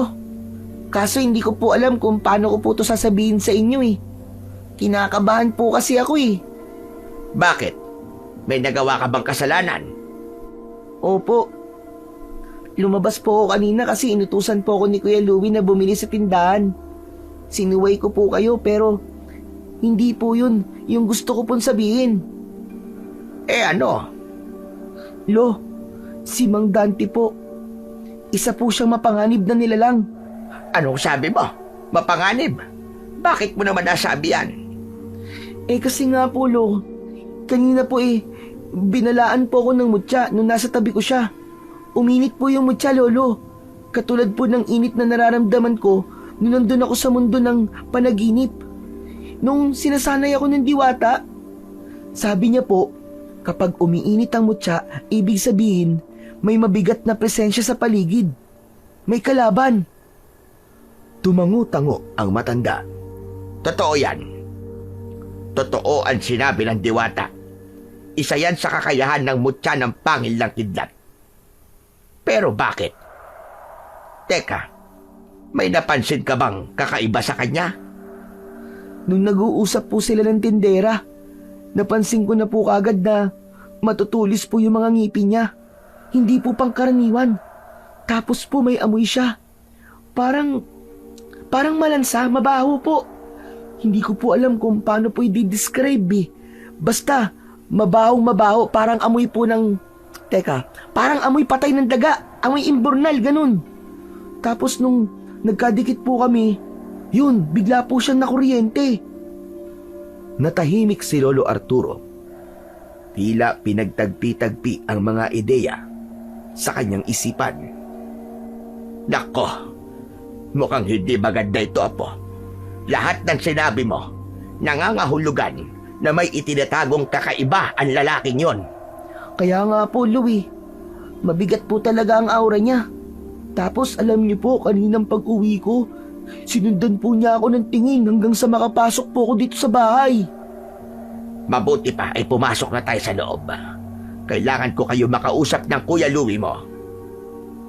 Pagpasok nila sa loob ng bahay, agad silang pumuesto sa sala. Pinatay ni Lolo Arturo ang telebisyon. Walang umiimik sa kanila. Seryoso ang muka ng matanda. Ngunit makalipas lamang ang ilang sandali, siya na rin ang bumasag sa katahimikang yon. May kailangan tayong pag-usapan, mga apo. Pero ipangako nyo sa akin na sekreto lahat ng mapag-uusapan natin. Huwag nyo itong ipagsasabi sa kahit na kanino. Tungkol po ba, Santolo? Yung sinasabi mong Dante na magaling na may-ari ng turo-turo doon sa kanto. Hanggat maaari ay iwasan nyo siya. May hinala ako na hindi siya ordinaryong tao lang. Po? Hindi ordinaryong tao? Ano pong ibig nyo sabihin? May posibilidad na isa siyang aswang. Po! Aswang si Bandante! Sigurado po ba kayo sa sinasabi niyo, Lolo Arturo? Hindi ako basta-basta naghuhusga ng tao, Louie. Pero, base sa sinabi sa akin ni Boy kanina, malakas ang kutob ko na aswaga ang tao na yon. Nakita niyang matutulis sa mga ngipin nito at may taglay itong mabahong amoy. Naku masama pong magparatang ng ganun sa iba, Lolo ha? Alam ko, kaya nga sisiguraduhin ko muna. Bukas na bukas, samahan mo ko doon sa tindahan niya. Naku, ayoko na po talagang umulit na kumain dun, Lo. Hindi po talaga pasok sa panlasa ng dila ko yung mga putahe niya eh. Hindi naman tayo kakain. Kailangan ko lang siyang subukin. May alam akong isang paraan para malaman natin kung ang isang tao ay isang aswang. Kailangan ko din talagang makilala o makita yung Dante na yan. Sige po, Lolo. Kapag napatunayan natin na siya nga ay aswang at kung may masama siyang balak sa baryo natin, humanda talaga siya. Hindi natin siya uurungan. Lo, di ba po sabi po ng diwata sa akin, may darating daw po na panganib? Baka siya na po yun. Baka siya yung dahilan kung bakit po ako binigyan ng mutya. Maaaring tama ka, Apo. Maaaring siyang magsimula ng gulo. Kaya kailangan natin siyang bantayan. Hindi tayo dapat na padalos-dalos. Kailangan nating makasiguro. Ano pong gagawin niyo, Lo? Paano niyo po malalaman kung totoo ngang aswang siya? Meron akong langis na kung tawagin namin noon ay langis na itim. Pinasa pa sa akin ito ng aking ama. Kapag may aswang sa malapit, kukuloan lamang langis ng bote. Parang buhay yon. Tumutugon sa presensya ng masama. Hindi po ba delikado kung lalapit po tayo sa kanya, Lo? Pwede po bang kahit nasa malayo? Oo naman. Basta abot ng langis ang amoy at enerhiya niya. Kukulo ang langis. Kung kumulo na yan, Lo, ano na pong sunod? Doon pala tayo gagawa ng aksyon. Hindi natin pwedeng basta akusahan ng tao. Lalo na't kilala siya ng marami sa baryo. Kailangan may ebidensya tayo. Pero kayong dalawa sa ngayon, iwasan nyo muna ang magpasabi sa labas. Lalo ka na, Boy. Baka kinutuban siya sa'yo na may tangan ka mutya. Delikado yon. Baka magka-interes siya sa hawak mong pangil na kidlat. Yun nga po ang ipinag-aalala ko, Lo eh. Nakita po talaga niya ang kwintas ko. Ang sama nga po ng tingin niya eh. Huwag naman sana. Pero hayaan nyo. Kung sakaling may gawin siya laban sa atin, nakahanda ako. At ikaw, Boy, dapat ay maging handa ka rin. Malakas ka. Napatunayan mong kaya mong sundin ang iniuutos ko sa'yo ng mabilis. Ang mga taglay mong kapangyarihan, gamitin mo kung kinakailangan. Opo, Lolo. Walang dapat na makaalam nito, ha? Tandaan nyo palagi ang mga biling ko. Tumango ang dalawa. Ramdam nila ang bigat ng sitwasyon. Hindi biro ang hinala ng kanilang lolo. Mas lalo na si Louie. Hindi niya maisip na posible palang mangyari ang ganung bagay. Ilang saglit pa, tumayo na si Lolo Arturo at nagpaalam na matutulog na. Nang nakaalis na ang matanda, nagkatinginan sina Louie at Boy. Pareho silang nag-aalala, pero parehong handang sumunod sa bilin ng matanda. Alam nilang hindi basta-basta magsasalita ng ganon ang kanilang Lolo Arturo kung wala itong matibay na dahilan. Pumasok na rin sila sa kani-kanilang mga kwarto. Agad na nahiga si Boy at ilang saglit lang ay tuluyan na siyang nakatulog. Sa kanyang pagtulog, muling nagpakita sa kanya ang diwata at naroon na naman ang mga nilalang na tila laging naghihintay sa kanya. Muli nilang sinimulan ang pagsasanay. Mas mahirap na ang mga pagsubok na ipinagawa sa kanya. Ngunit sa kabila ng hirap na yon, hindi na siya nagreklamo. Sa murang edad niya, ramdam niyang kailangan na niyang kagad na matuto dahil alam niyang posibleng malapit ng magasik ng lagim ang kanilang kalaban. Habang mahimbing na natutulog si Boy, si Arturo naman sa kabilang silid ay tila walang katahimikan. Pabiling-biling ang matanda sa kanyang higaan. Paulit-ulit ang kanyang buntong hininga. Ilang minuto pa ang lumipas. Sa kisame naman siya, nakatulala at nanatiling tahimik. Hindi rin niya alam kung bakit ayaw siyang dalawin ng antok. Bigla, may narinig siyang marahang kaluskos mula sa labas. Malinaw na malinaw sa pandinig ng matanda ang kakaibang tunog na parabang may nagkukutkot sa lupa sa paligid ng kanilang bahay. Naamoy din niya ang biglaang pag-alingasaw ng isang mabahong amoy. Amoy patay, parang bulok na bangkay ng isang hayop. Napabangon siya bigla. Kilala niya ang amoy na yon. Alam na niyang may aswang na umaaligid. Hindi na siya nagdalawang isip pa. Kinuha niya mula sa ilalim ng kanyang kama ang kanyang itak. Mabilis siyang lumabas ng pinto at tumigil muna upang makiramdam.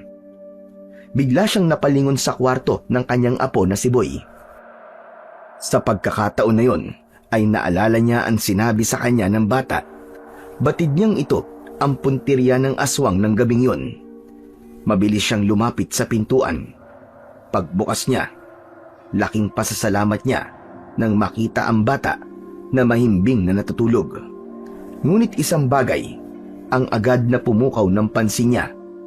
Ang mutyang nakasabit sa kanyang leeg ay nagliliwanag.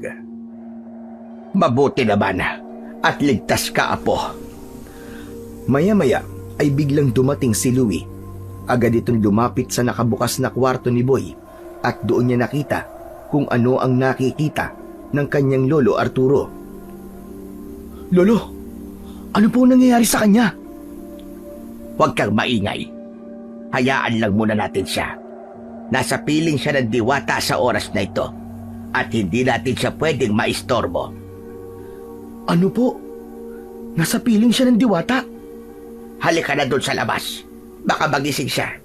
Mamaya na lang natin pag-usapan ng tungkol sa bagay na yan. Sa ngayon, mas may mahalaga pa tayong dapat na harapin. Nagsimula ng maglakad si Lolo Arturo palabas ng kwarto ni Boy. Agad namang nakasunod sa kanya ang binata na noon ay takang-taka pa rin sa mga nangyayari. Nang marating nila ang sala, doon na muling nagsalita ang matanda. Maging alerto ka, Louie. May aswang sa bakuran natin ngayon. Ano po? May aswang? Oo. At sa palagay ko, ay si Boy ang puntirya ng hayop na aswang na yan. Walang hiya palang aswang na yan eh. Anong gagawin niya kay Boy, Lolo? Ang mutya. Madaling naaakit dito ang mga nilalang ng kadiliman. Para sa kanila, parang ilaw ito sa gitna ng madilim na gabi. Hindi nila mapipigilan ang sarili nilang lumapit. Paano kung... Naku po, nalintikan na. Si Boy, Lolo, dapat hindi natin siya iniwan. Babantayan ko lang po siya. Hindi na kailangan na po. Ang mutya ang nagsisilbing tagapangalaga niya habang wala ang kanyang diwa. Kahit ang pinakamalakas na nilalang ng dilim ay hindi siya maahawakan habang siya ay nasa ganong kalagayan. Ano pong gagawin natin ngayon, Lolo? Pagkasabi nun ni Louie, doon nila narinig pareho ang isang mas malalakas na tunog. Parang mga tunog ng kalmot. May tila malalaki at mahahabang kuko ang humahagod sa kahoy nilang dingding. Nakapangingilabot ang tunog na nililikha nun na parang kahoy na pinupunit. Dahil doon ay nagalit na si Lolo Arturo. Bigla itong napasigaw. Ikaw na hayop ka! Tumigil ka na! Umalis ka dito! Wala kang karapatang lumapit dito! Alam ko kung sino ka! Kung hindi ka titigil, ilalantad ko ang pagkatao mo! Biglang tumahimik ang paligid. Pero alam ng matanda na naroon pa rin ang presensya ng aswang sa labas. Umalis ka ng hayop ka, demonyo ka! Hindi mo kami kayang takutin! Hindi ako tulad ng ibang natatakot sa'yo. Kaya kitang labanan. Sabihin mo lang at hindi kita uurungan, Dante. Hindi mo ako matatalo. Oo, kaya nga Dante, kung di ka titigil, ako mismo magchichismis sa'yo sa buong baryo. Sasabihin ko sa kanila na totoo na isa kang aswang. Malalaman nilang lahat at papalayasin ka dito. Baka patayin ka pa. Nanatili ang katahimikan sa pagkakataong yun. Pero unti-unti nang nawala ang mabahong amoy. Nawala ang mga kaluskos. Naramdaman ng matanda na unti-unting nawala ang presensya ng kanilang kalaban. Ngunit sa kabila nito ay hindi agad siya nakakilos. Nakatayo lang siya, tila naghihintay kung babalik pa. Ngunit wala na. Tuluyan ang nanumbalik ang katahimikan sa labas ng kanilang bahay. Salamat naman sa Diyos at wala na ang hayop na diablong buwang na yon. Ito nga sinasabi ko, Louie. Kailangan natin bantayan si Boy. Huwag mo na siyang uutusan palagi sa labas, ha? Mainit na siya sa mata ng aswang na yon. At alam ko na hindi ito titigil hanggat hindi nito nakukuha ang mutya. Opo, Lolo. Ako na pong bahala kay Boy, lalo na kapag wala po kayo. Salamat naman. Teka, mabuti pa pala magdasal muna tayo. Ipagdasal natin ang kaligtasan ng lahat. Pagkatapos manalangin, itinabi na muli ng matanda ang kanyang itak. Hindi na siya sana babalik sa pagtulog dahil balak niyang magbantay ng buong gabi. Pero hindi siya pinayagan ng apo niya na si Louie. Lono ba kayo? Kailangan niyo matulog. Sige na po, ako na muna magbabantay. Relyebo na lang po tayo. Sige na, matulog na ho kayo. At gigisingin ko na lang kayo pagkatapos ng 2 oras. O sige, basta't gisingin mo ako, ha? Okay, Pulo. Pumayag na rin si Lolo Arturo sa sinabi ng apo. Dahan-dahan siyang bumalik sa kanyang kwarto. Dala pa rin ang kaba sa kanyang dibdib. Ngunit sa kabila nito, nagtitiwala siya sa kakayahan ng kanyang apo.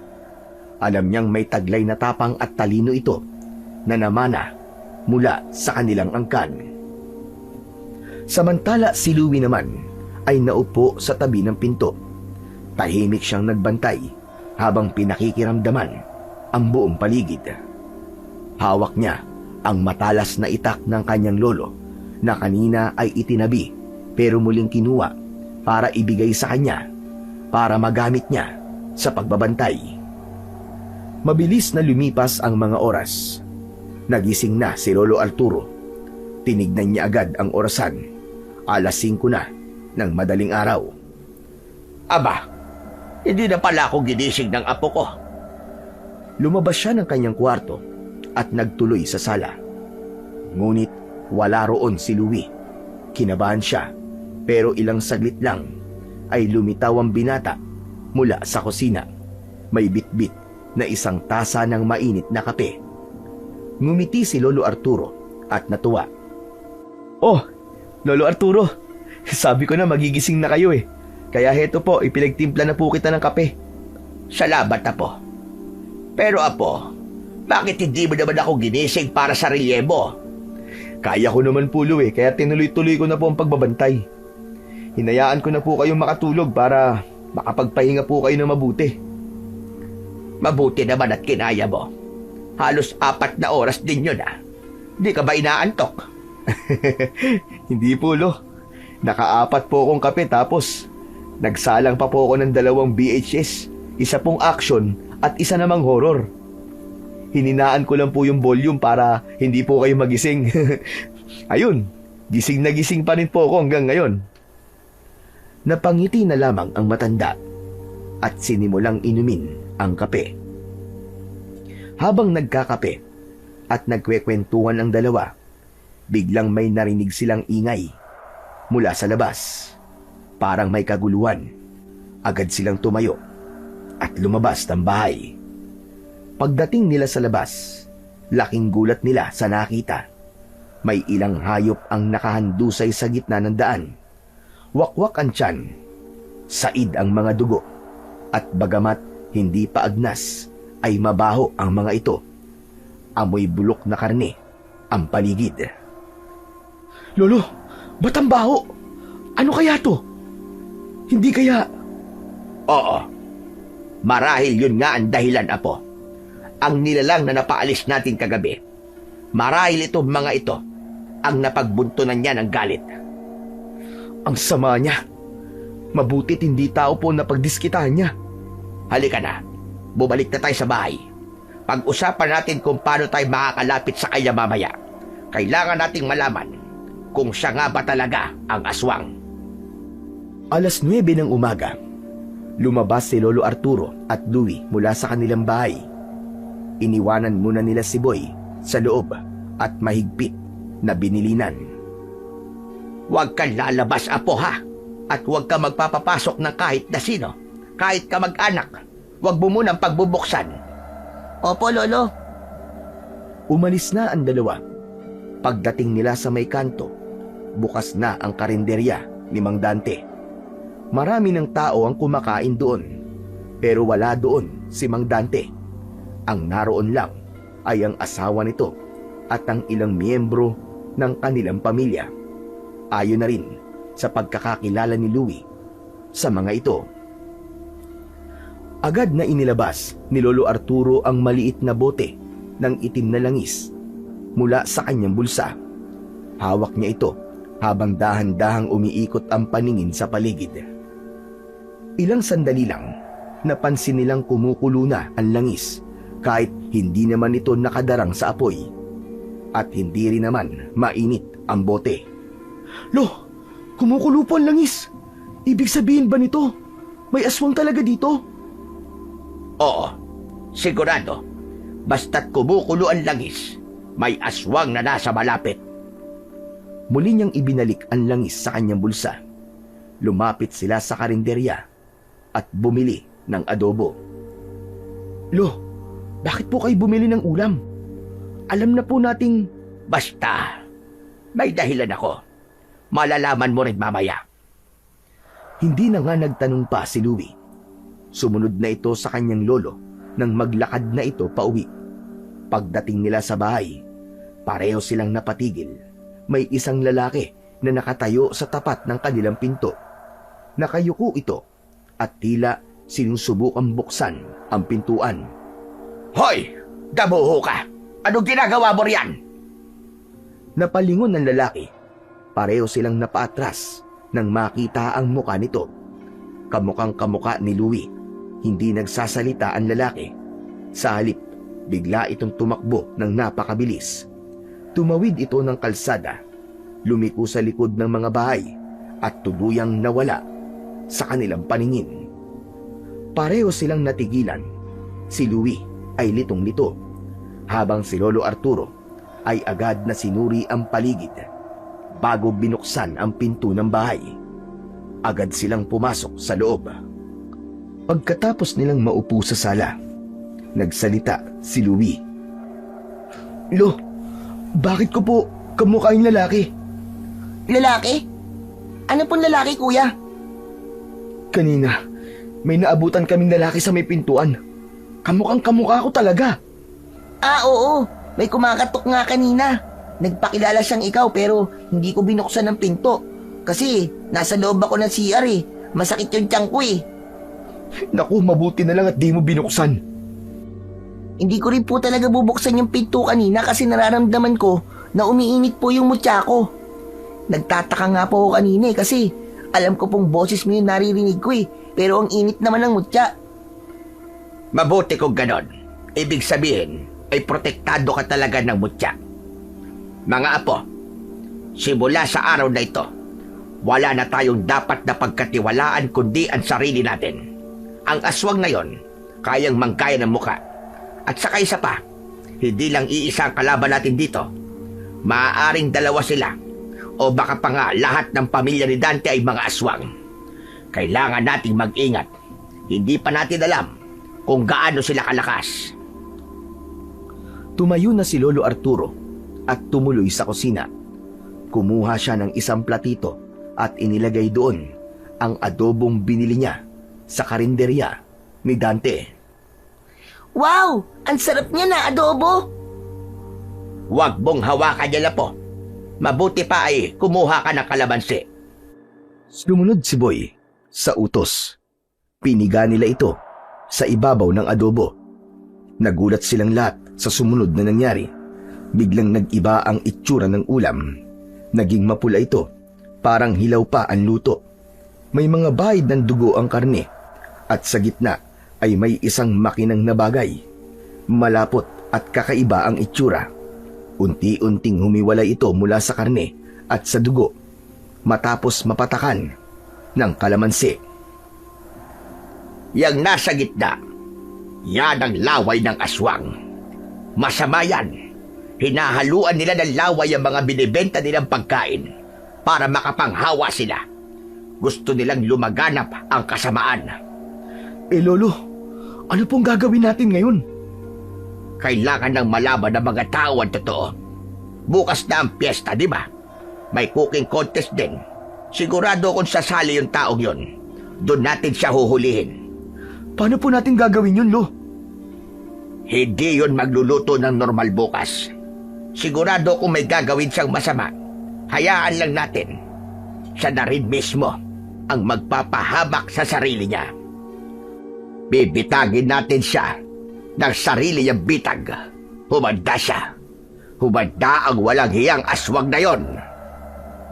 Makalipas ang isang araw, maaga pa lang ay naroon na sina Lolo Arturo, Louie at Boy sa plaza. Nagsimula ng magsidatingan ang mga kalahok sa cooking contest. May kanya-kanyang mesa at lutuan ang bawat isa. Masaya at maingay ang paligid dahil sa piyesta. At hindi nga sila nagkamali. Kasama sa kalahok si Mang Dante at ang kanyang asawa. Magkatabi sila ng mesa ni Lolo Arturo na nagluluto ng kare-kare. Sa kabilang mesa, si Dante ay abalang-abala rin. Hindi malinaw kung anong eksaktong putahe ang niluluto nila. Mukhang adobo na may kakaibang timpla. Mabilis na lumipas ang sandali. Tapos na silang magluto. Lumapit ang mga hurado sa bawat putahe. Pinakahuli ang niluto ni Mang Dante. Habang abalaan lahat at nakatuon ng paningin sa mga tao sa bawat pagtikim ng mga hurado, mabilis na hinagisan ni Boy nang hiniwang kalamansi ang kawali sa kabila. Hindi ito napansin ng mag-asawa. Tuwang-tuwa ang mga hurado sa kare-kare na niluto ni Lolo Arturo. Malambot ang karne, malasa ang sarsa at tama lamang ang alat. Pero nang lumapit na sila sa lamesa ni Mang Dante, bigla silang natigilan. Isa sa mga hurado ang nagsandok ng ulam mula sa kanilang kawali. Sa unang tingin, parang normal lang ang putahe.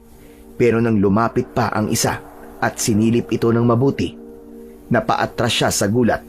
Kitang-kita niya ang isang bagay na hindi dapat naroon. Isang tinadtad na daliri ng tao. Natapon ang putahe sa sahig at nakita yon ng mga tao. Ilang sandali pa, nagsisuka na ang ilan sa kanila. Nagsimula ang kaguluhan. Maraming umiyak at ang iba naman ay natulala na sa takot. Anong ginagawa nyo? Wala kayong karapatang sirain ang pangalan ko. Mga walang hiya kayo! Walang hiya? Kayo ang tunay na walang hiya. Mga aswang kayong nagtatago sa balat ng tao.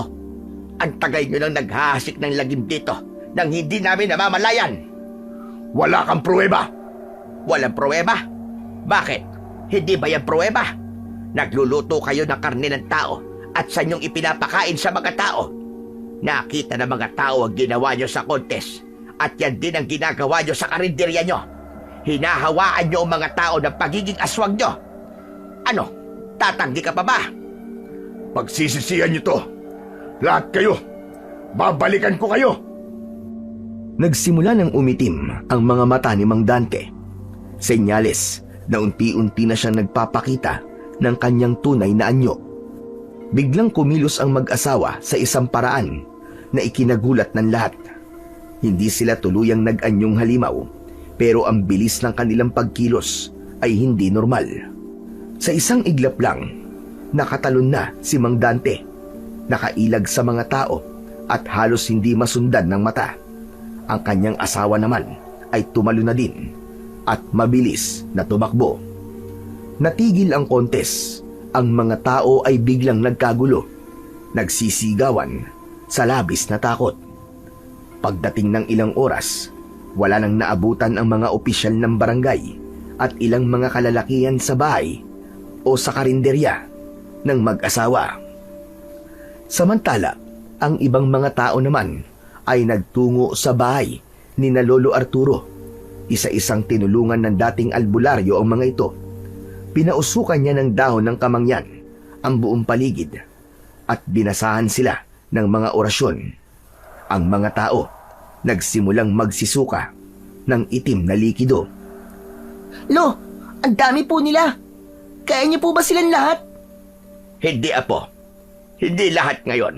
Pero susubukan ko magamot ang marami. Nagpatuloy ang gamutan. Si Louie at Boy ay matyagang tinulungan ang kanilang lolo. Mabilis na lumipas ang mga oras.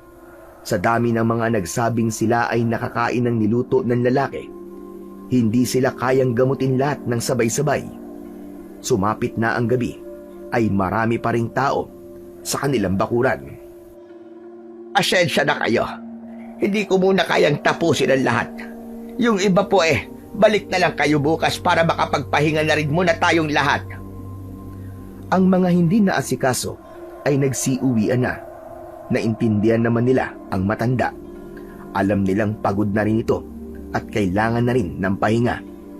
Tahimik ang barangay pagkatapos nun. Ngunit sa likod ng katahimikan yon, may 2 pares ng mata na kanina pa pala nakamasid sa dilim. At habang ang lahat ay nagpapahinga na, dahan-dahan silang lumapit sa paligid ng bahay ni Lolo Arturo. Bigla silang tumalon sa bubong at nagsimulang lumikha ng ingay. Kinalampag nila ng kinalampag ang bubungan at pagkatapos nun ay bigla silang umalulong ng malakas. Tila ipinapaalam sa mga nakatira sa bahay ang kanilang presensya. Lo, nandito na po sila. Tulad ng inaasahan natin. Susugod talaga sila ngayong gabi. Oo, tama nga ang hinala natin. Mabuti na lang pala at nakapaghanda na ako. Handa kong labanan sila. Kayong dalawa, huwag kayong lalabas. Kayang-kaya ko na sila. Sigurado po ba kayo, Lo? Kaya ko naman po tumulong. Huwag na, ako na lang. Ayoko masugatan ka. Baka kung ano ang sabihin ng nanay mo pag dumating siya. Hanggang sa kinuha na ni Lolo Arturo ang kanyang matalas na itak at saka lumabas na ito ng bahay. Paglabas niya, bumungad kagad sa kanya ang 2 nilalang. Hindi na sila nag-aksaya ng kanilang oras. Dinamba na kagad nila ang matandang lalaki. Napaatras si Lolo Arturo. Tumama siya sa dingding ng bahay. Umagos ang dugo sa kanyang balikat. Lolo! Nakita ni Boy ang pangyayari dahil siya mismo ay sumunod sa kanyang lolo hanggang sa may pintuan. Kuya Louie, kailangan natin tulungan si Lolo. Boy, wag! Delikado! Baka mapahamak ka! Mabilis na kumilos si Louie. Hinawakan ni Louie ang kanyang pinsan. Ngunit sa hindi inaasahang pagkakataon, sa pagnanais ni Boy na matulungan ng kanyang lolo, itinulak niya si Louie. Isang tulak na naihagis siya hanggang sa sofa. Natulala si Louie sa lakas ng tulak na yon. Naku, napalakas. Pasensya ka na, Kuya Louie. Tumakbo na siya sa labas. Walang ibang nasa isip ang bata, kundi ang mailigtas ang kanyang lolo. Nasa isip niya na kailangan niya ng gamitin at ipakita ang tunay na kapangyarihan ng mutya ng pangil ng kidlat. Ang 2 aswang ay papalapit na muli kay Lolo Arturo. Ngunit bago pa sila makalapit, hinarangan na kagad sila ng batang kuryente. Hoy! Mga diablong buwang! Ako ang harapin nyo! Ikaw? Isang batang paslit? Ano ang kaya mong gawin? Kaya kitang pulbusin sa isang tira lang. Nakakatawa ka, bata. Masyadong malakas ang loob mo. Pero hindi mo kami kaya. Hindi porket may tangang kamutya ay kaya mo na kaming labanan. Bata ka lang. Pumapatay nga kami ng mga albularyo na di hamak na mas malakas kesa sa'yo. Hindi ako natatakot sa inyo. Hindi ko mapapalampasan lahat ng kasamaan nyo. Humanda kayong dalawa dahil pagbabayaran nyo ang lahat. Ang lahat ng mga kasamaang ginawa nyo. Mutya ng pangil ng kidlat. Ipakita mo ang tunay mong anyo. Biglang lumiwanag ang buong paligid. Tila may isang maliit na kidlat ang nasa palad ni Boy. Ano to? Bakit nasasaktan ako? Biglang sumiklab ang liwanag at tumama ng diretso sa dibdib ng asawa ni Mang Dante. Napaigik ito at nagsimulang magliyab. Sigaw ng sigaw si Mang Dante nang makita ang kinahinatnan ng kanyang asawa. Hindi siya makapaniwalang sa lakas na kayang gawin ng mutya. Ang hindi alam ni Mang Dante at ng kanyang lolo, nasa paligid din ng kanilang bakuran ang iba't ibang elemento. Naroon ang mga tikbalang, ang diwata at maging ang mga diwende na siyang tumutulong sa bawat galaw at kilos ng batang may tangan ng mutya ng pangil ng kidlat. Pinagsama-sama nila ang kanilang lakas at kapangyarihan, kaya naman ang lakas ng mutya ay halos doble o triple ang epekto kapag tumama sa katawan ng aswang. Sa isang iglap ay kaya nitong matupok ang sinumang kalaban. Isa ka lang bata! Hindi mo ako kayang talunin! Bigla itong nagpalit ng anyo. Nagkaroon ito ng malapad at malalaking pakpak. Agad nitong sinugod si Boy. Galit na galit. Lumundag ito at tangkang bigwasan ng suntok at kalmot si Boy. Ngunit mabilis lang siyang naiwasan ng bata. Tumalon ito sa ere at bumagsak mismo sa harap ng aswang. Inilapat nito ang mutya sa dibdib ng halimaw, direkta sa puso. Tumalsik ito at biglang nanghina. Ang balat nito ay nagsimulang mangitim at matunaw. Umalingaw-ngaw din ang malakas na sigaw ni Dante hanggang siya ay tuluyang maglao at naging abo. Nilapitan kagad ni Boy ang kanyang lolo Arturo. Sumunod na rin si Louie nang makitang wala na ang mga kalaban nilang aswang. Tapos na! Tapos na, Lolo! Ayos na po ba kayo? Ayos lang ako. Pero ikaw, Apo, ano nangyari? Ang lakas mo Ganun ka ba talaga kalakas? Ewan ko po, Lolo. Bigla na lang po nangyari yun eh. Pero Lo, hindi lang naman po ako nakipaglaban eh. Kasama ko po sila. Sinong sila? Agad na hinaplos ni Boy ang noo ng matanda. At pagkatapos nun, ay nakita na nito ang mga nilalang na nasa bakuran nila. Nanlaki ang mata ng matanda. Nung una, ay bahagyang natakot ito, pero kalaunan ay nagbigay ng kanyang papuri at pasasalamat sa mga elemento na tumulong sa kanila. Teka. Ano ba nakikita niyo, Lolo? Itanong mo kay Boy, Apo. Mga tikbalang, Kuya Louie. Mga diwende at iba pa. Gusto mo rin ba silang makita? Naku, wag na. Salamat na lang. Si Lolo na lang. Dumating ang mga residente ng baryo nang marinig ang kaguluhan. May mga bitbit silang mga itak at iba pang sandata. Ngunit wala na silang naabutan, kundi abo at bakas ng nasunog na nilalang. Wala na pong manggugulo sa baryo natin. Makakatulog na po tayo ng maimbing. Malaya na po uli ang baryo natin. Ang apo ko, siya ang tumapos sa kanila. Napakagaling ng apo ko kung nakita nyo lang. Siya ang tagapagmana ko. Hanggat narito siya, wala na tayong dapat na alalahanin dahil may tagapagtanggol na ang baryong ito. Makalipas ang gabing labanan, unti-unti nang bumalik ang katahimikan sa baryo.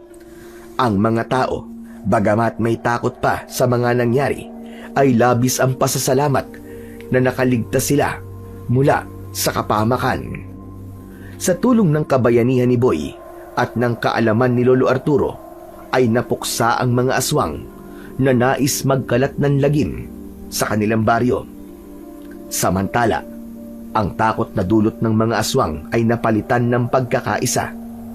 Matapos ang insidente, pinulong ng kapitan ang buong komunidad upang paigtingin ang seguridad.